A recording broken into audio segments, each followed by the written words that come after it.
everyone, Mrs. Manero here, your instructional technology specialist. And today I want to talk all about this brand new feature that you now have available on your Chromebook that allows you to create screencasts. And all you need is your Chromebook. Let's go check it out.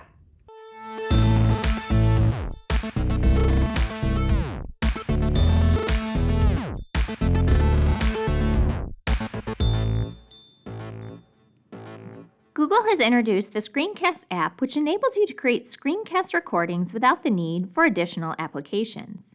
Click the app launcher and search Screencast. It looks like this. If you don't see the Screencast app, you need to update your Chrome OS. You can reference our Updating Chrome OS video to go through the steps. You can find a link to it in the description box below. When opening the Screencast app for the first time, it will highlight a quick tour of the features. These short tutorials show up under the Getting Started within the app. If you want your face to be visible in your screencast, you can leave the camera on. You can click on the Settings gear icon and turn the camera off. You can also choose to record full screen or record partial screen. You can click anywhere to begin your recording. New to the app is the ability to annotate your recordings. You will need to go to the shelf and look for the pencil. You will press your mouse with 2 fingers to see the different color options.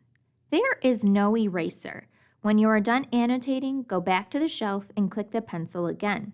This will make the annotation disappear. You can see I have the video in the bottom corner. You can hover over it and click on the arrows to make it smaller.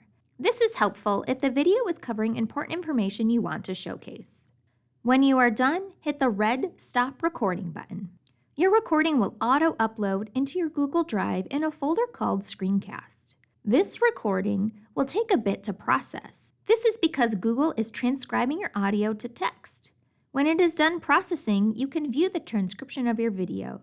You have the option to edit the text by clicking on the 3 dots and selecting Edit.